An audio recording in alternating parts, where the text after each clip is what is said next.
Donc en fait, tout ce qu'on est en train de dire là, c'est vraiment sur cette histoire d'interopérabilité entre les différents outils et qui pose problème dans le BIM en vrai parce que euh, il y en a qui ont appris à modéliser dans tel ou tel outil, mais qui n'ont absolument pas appris à gérer la data ou à gérer les IFC. Ça, dans aucune formation, hein, je parle sous contrôle aussi, on apprend à gérer les modèles IFC. On apprend à construire un mur, une Si, fenêtre, je pense etc. Mais comme je le disais au début, je pense qu'il y a vraiment plusieurs étapes en fait à passer au BIM. C'est d'abord maquette numérique, après peut-être du travail collaboratif interne déjà, parce qu'on peut avoir aussi des cabinets ou des bureaux d'études qui soient pluridisciplinaires, ou dans une entreprise qui va avoir un bureau d'études et un bureau des méthodes. Et après, oui, la gestion de la data. La gestion de la data à tout niveau n'est pas forcément le même. J'ai pas besoin des mêmes data au même moment. mm. Et donc, si, évidemment, et nous, on fait aussi des formations vers la data, des formations BIM pour comprendre le principe et comprendre aussi les différents outils et comment je peux packager dedans et comment je peux ressortir les data ou une modélisation qui soit c'est ce ouverte qu'on à tout le disait monde. un petit peu au début, c'est-à-dire qu'on parle des archives. Les archives, eux, ont une habitude de modéliser en 3D depuis des années. Donc ils ont besoin juste de savoir modéliser. Et puis dès qu'on va sur des projets vraiment en BIM, dans ce processus-là, où là c'est ce qu'on est en train de dire un peu depuis tout à l'heure, où là c'est plus de la gestion de données autour d'un objet en 3D, mais c'est quand même la donnée qui est importante pour pouvoir transférer d'un outil à un autre. Et là c'est aussi le BIM manager qui doit, je pense, aussi être un peu acteur, conseil entre la maîtrise d'ouvrage et peut-être demain la GNAO. En fait. Alors, Et moi, donc de savoir ressortir une data pour l'exploiter à tout niveau. Un promoteur ne va pas avoir les mêmes besoins en termes de data qu'un bailleur social. ce que je regrette un petit peu sur les. Je sais pas moi, ça fait peut-être 10-15 projets que je fais en BIM. Donc j'ai pas une grande expérience, mais je suis dans le cambouis quand même tous les jours. C'est qu'en en début de projet, on a rarement on va dire, lot zéro, je ne sais quoi, de mettre tout le monde autour de la maquette et dans le faire, hein, et pas seulement dans la convention, on regarde si tout le monde est bien au point, compatible, etc. Et pour moi, c'est le boulot de l'animateur ou du manager, on l'appellera comme on veut, mais qui doit justement mettre en harmonisation tous ces acteurs-là pour que. Et ça gagnerait un temps fou, vraiment. Parce que. Par contre, même quand on a ce rôle-là, on n'a pas la main sur les entreprises qui sont choisies. Donc, à part constater que l'entreprise n'a pas la capacité à faire et alerter en disant ils ne sauront pas faire, Ah bah, ça c'est un autre problème. Mais effectivement, ça s'arrête là. C'est ce que disait la responsable technique du CH BA de Josselin, Déborah Turcotti l'autre jour. Elle disait dorénavant, quand on va lancer du BIM, je vais prendre vraiment des garanties beaucoup plus sérieuses sur les capacités des entreprises à faire. Après, il y a le financier qui vient toujours rattraper tout ça, et même en entreprise générale, même on a beau prôner et faire en sorte de choisir des partenaires qui ont des compétences en BIM, c'est jamais le mot de la fin. Hein. Ouais. Donc on va préférer quelqu'un qui maîtrise un peu moins le BIM, mais qui par contre fait un super boulot sur chantier, et maîtrise ses études, que l'inverse, quoi. Études et planning.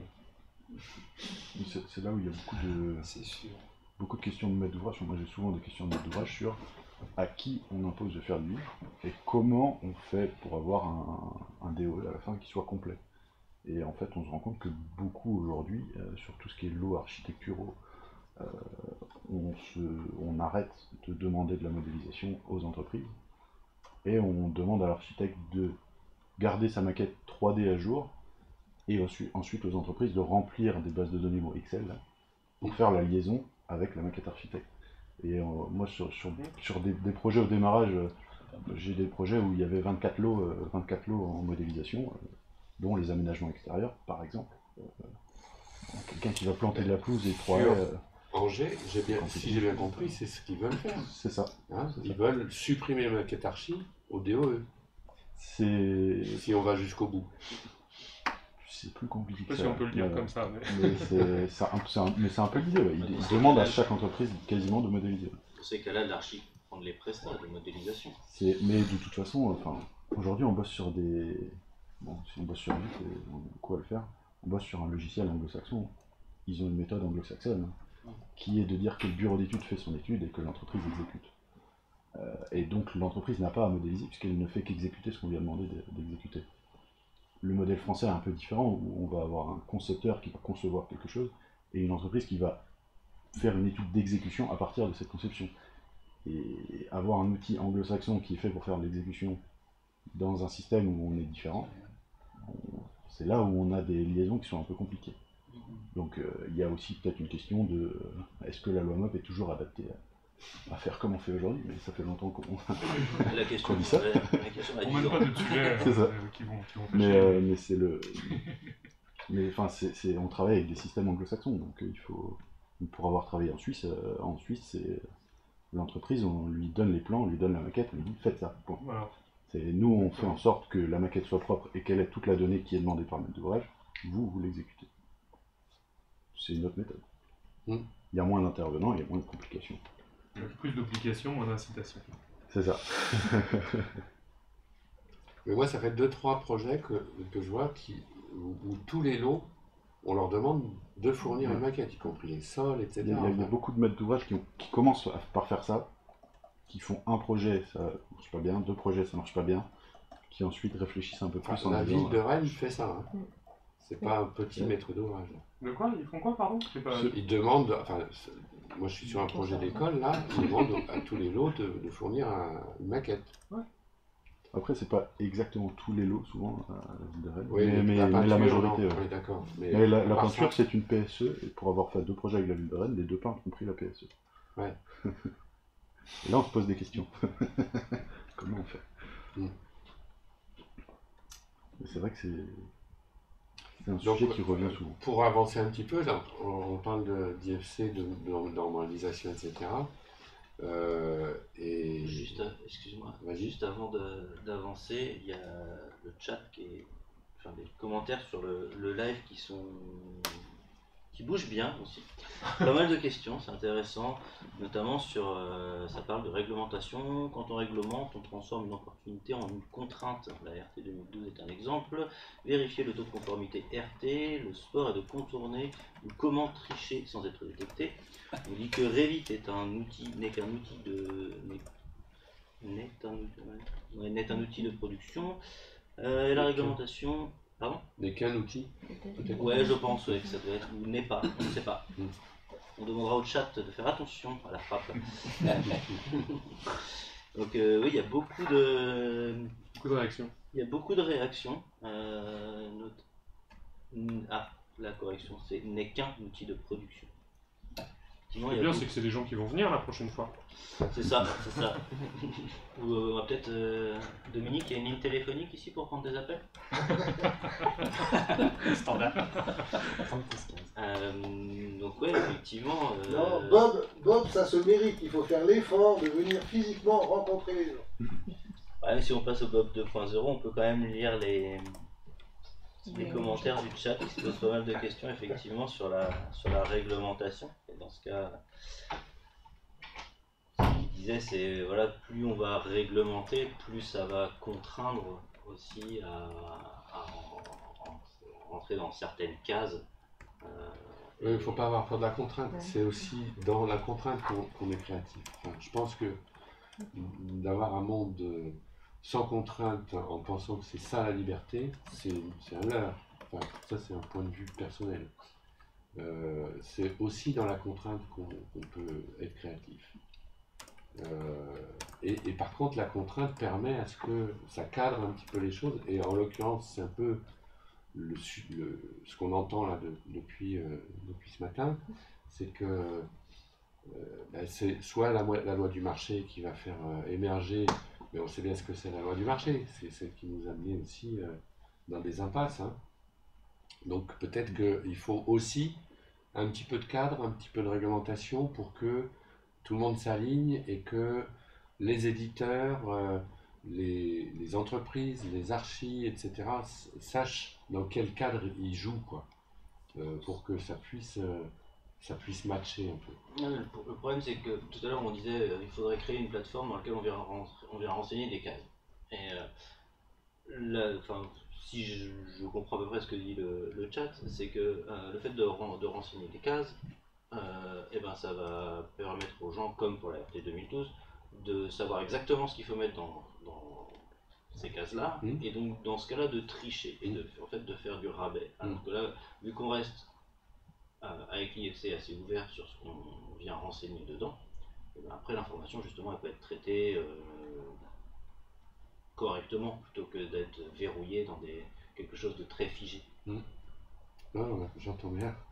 Mais on a des problèmes de rythme d'avancée. Est-ce qu'on a le temps d'attendre que tout le monde soit convaincu et qu'il fasse le travail correctement, etc. Et le temps que ça passe, parce qu'on n'a pas parlé de ça, mais le temps de bien... On parlait au début de nettoyer les maquettes avant de les livrer. Qu'est-ce qui fait que c'est pas nettoyé? C'est parce que ils ont manqué de jours pour le faire, et il a fallu livrer le truc en catastrophe. Et on a des maquettes qui ne sont pas nettoyées au moment du DCE, enfin de l'appel d'offres. Donc c'est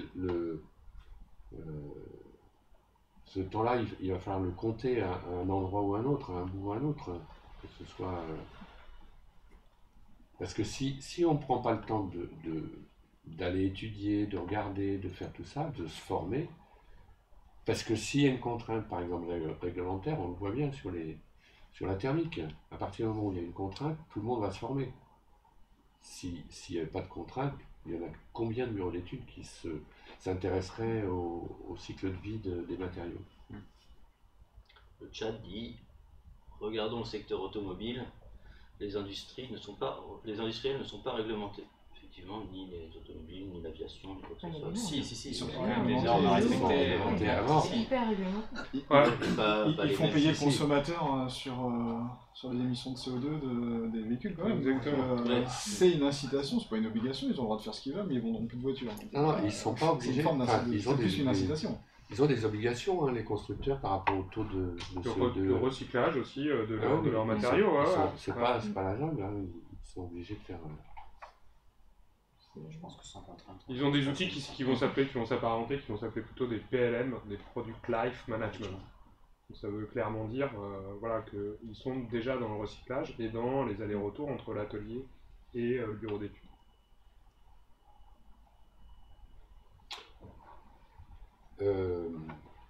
On n'a certainement pas fait le tour du sujet. Est-ce que on clôt la réunion sur ces belles paroles, ou est-ce que vous avez d'autres choses à rajouter qui seront peut-être des sujets de prochaine réunion Bob, parce que je pense que le sujet est loin d'être épuisé et qu'on va revenir forcément sur ces questions-là. Alors c'est peut-être un peu technique, c'est vrai, mais c'est pas une réunion de néophytes non plus, donc c'est bien que des fois on puisse rentrer dans le technique aussi. Je pense. Sur l'opérationnel, ouais. On peut essayer aussi de trouver des outils et puis la sortie des datas, par exemple. C'est tout l'intérêt du web, ce que ça donne. De venir parler technique. En fait, on est là autour de la table, on est des gens qui font du BIM, donc il n'y a pas de... c'est pas la langue de bois, quoi. Ouais. Justement, c'est ça qui est intéressant. Tout le monde s'est exprimé, tout le monde a... Non, le sujet sur... incorporer, parce que c'était visiblement une problématique sur un dossier, incorporer de la data par des fichiers Excel dans la maquette, moi c'est quelque chose qui m'intéresserait dans la partie opérationnelle, quoi, comment ça se passe, les précautions d'usage.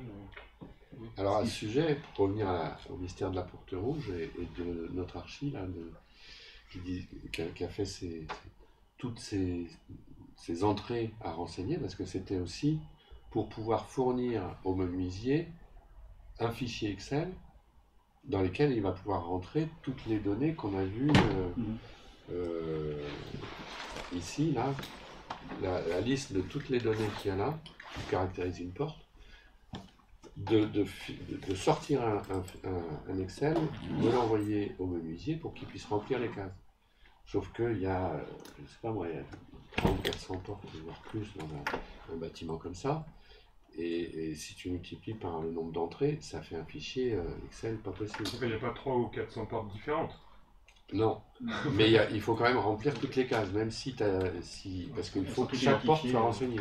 Bah, ça dépend en fait comment tu imagines le truc. Alors oui, là dans un Excel. En GMAO, il va falloir que toutes les portes soient localisées et qu'on leur donne. Toutes les portes elles sont localisées, certes, elles ont tout un GUID. Par contre, c'est un objet. Chaque porte est un objet unique. Par contre, on a des typologies de portes, des modèles. Et ensuite, ces informations-là, si elles sont bien structurées, et après c'est un autre sujet en fait, c'est vraiment la structuration de la donnée, parce que là on a parlé beaucoup de conception, on a parlé aussi de GMAO, mais moi, enfin, pour moi il y a un moment dans la phase d'un projet où on parle plus du tout de la même chose en termes de données et de confrontation entre la 3D et la donnée, parce que toute la phase de conception, effectivement qu'on a besoin de la 3D pour faire des calculs sur les surfaces, sur les volumes et ainsi de suite. Une fois qu'on est passé en conception, exécution et même exploitation, et ben, du coup la donnée elle a plus de nécessité d'être renseignée de la même manière. Et donc dans ce cas-là, avec des systèmes, par exemple des Building Operating Systems qui vont nous permettre de structurer toute la donnée du bâtiment et ensuite de la mettre à disposition à des outils tiers par exemple, et ben on va pouvoir structurer toute cette donnée et dans ces cas-là, renseigner des informations sur la donnée, et donc c'est plus une porte, c'est une typologie de porte. Et là, il y a combien de typologies de portes dans un bâtiment? Une cinquantaine, sur un gros bâtiment, un hôpital, il y a quoi? Il y a 50 portes différentes, c'est beaucoup plus facile à faire. Et après, l'information, elle va se diffuser sur chaque petite porte, une à une. Et donc, c'est vraiment ça, c'est créer un outil, et on pourrait en parler pour des prochaines fois, créer un outil qui te permette de diffuser la donnée et de venir la récupérer, en fait.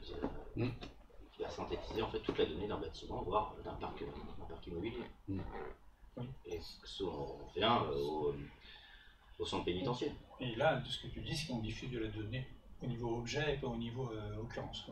Exactement. Bah, on peut faire les deux. On peut faire les deux. Ouais. Mais il y a beaucoup plus de puissance en étant dans des typologies d'objets.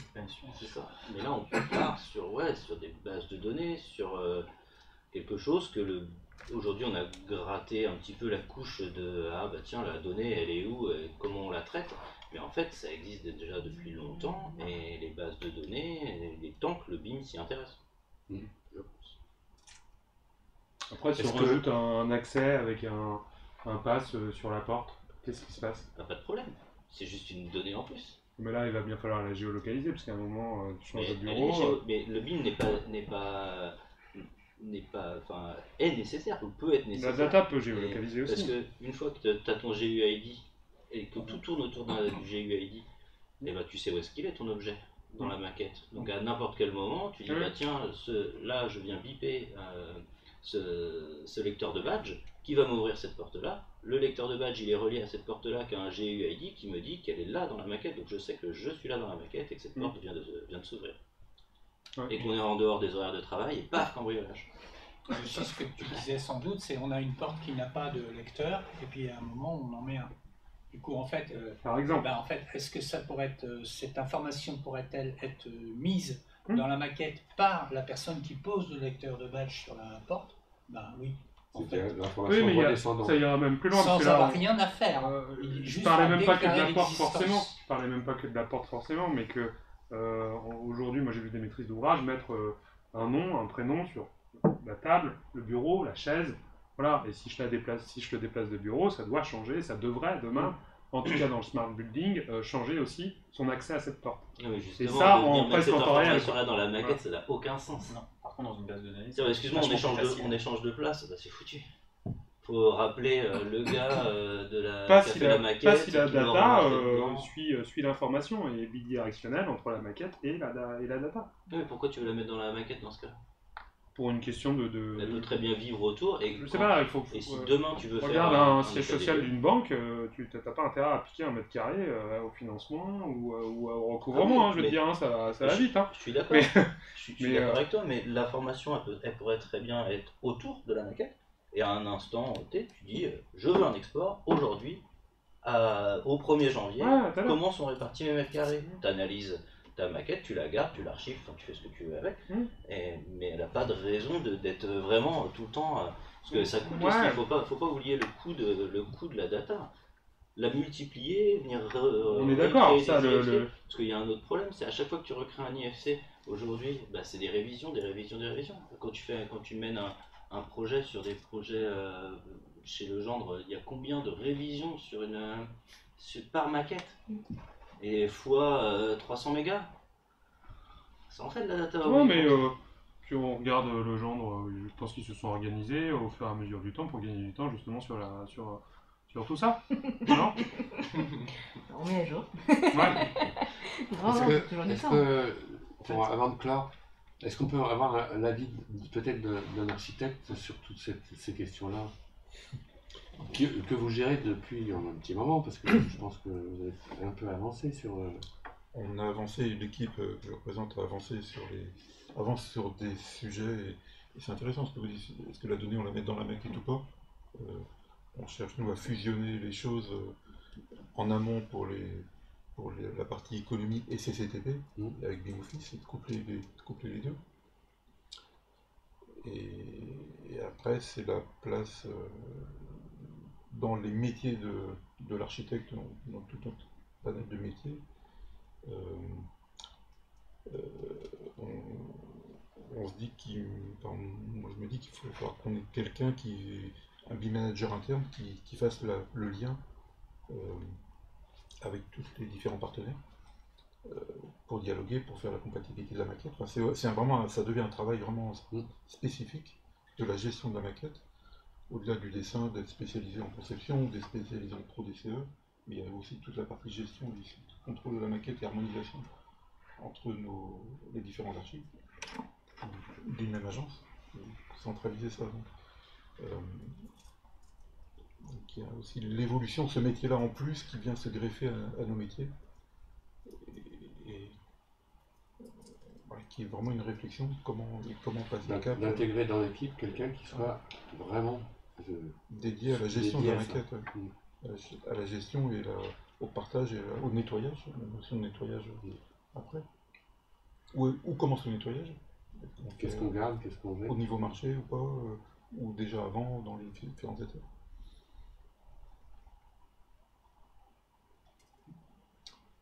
Le chat propose un data manager.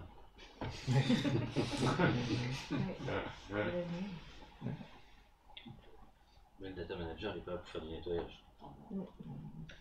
C'est imposer la rigueur au départ, je pense, de l'export. Qu'est-ce qu'on exporte? À quel moment? C'est pour ça que les maquettes elles doivent avoir une phase en fait. Avec la donnée justement, quand elle est exportée, aujourd'hui, c'est le problème qu'on avait vu avec ce que proposait OnFly, c'est-à-dire qu'on a la possibilité aujourd'hui de gérer la donnée à l'extérieur de la maquette et de l'envoyer dedans. Et, sauf qu'après pour la renlever, il n'y a plus personne pour la renlever. Il faudrait un service de nettoyage de maquette. Tout le monde a pu vouloir dire tout ce qu'il avait à dire. Non, mais ça, il y aura d'autres réunions, non Dominique? Oh, je pense que... Il y aura une réunion le mois prochain, le premier vendredi. Comme tous les mois. Ils s'en foutent. Je pense que tous les échanges qu'on a eu là, il a parlé du BOSS et du Building Operating System qui, je pense, sont des notions qui vont faire du lien avec tout ce qui vient d'être dit, c'est-à-dire décorréler la data de la maquette 3D en elle-même. Moi, je voudrais l'impression en écoutant tout ça, c'est que je pense qu'il n'y a pas... On s'en fiche en fait, quelle que soit que la data soit dans la maquette ou qu'elle y soit pas. Ce qui est important, c'est que le lien soit fait. Et puis c'est qu'elle y soit. Et après, c'est une base de données, c'est autre chose, c'est plusieurs, il faut de la corrélation entre tout ça. Après, dans les termes de développement, d'instances, d'occurrences dont on parlait tout à l'heure, moi, ce que je ressens, c'est que le génie logiciel a résolu tous ces problèmes depuis des années. Exactement. Parce qu'ils savent travailler ensemble, ils savent travailler sur des modules. Je ne peux pas parler de classe Java pour tous ceux qui développent, ils savent qu'on fait du développement objet, qu'on peut dériver des classes, etc. Tout ça, ça a été résolu dans le génie logiciel. Et je me dis, en fait, c'est exactement les mêmes problèmes qui sont en train de se poser aujourd'hui pour les maquettes BIM. Et les réponses sont là. Et il faut s'inspirer de ça. Voilà. Il faudrait qui organise un petit peu la tout question, ça. elle est plutôt là. C'est qui met ses contraintes, qui organise et dit bon, allez, maintenant il faut travailler comme ça. Ouais. Bon, bah, sur cette super conclusion, on va envoyer la balle à Dominique. Je sais pas qui. En tout cas, on va s'en arrêter là pour cette session-là. Je vous remercie. Merci en tout cas, Marc et Yann. Merci Marc, merci Yann. Ouais, merci beaucoup. On remercie aussi tous nos téléspectateurs les gamers pour ce premier live. On a 6 téléspectateurs, c'est pas mal du tout. Hein. C'est pas mal du tout. Merci à vous. Merci à tout le monde. Merci.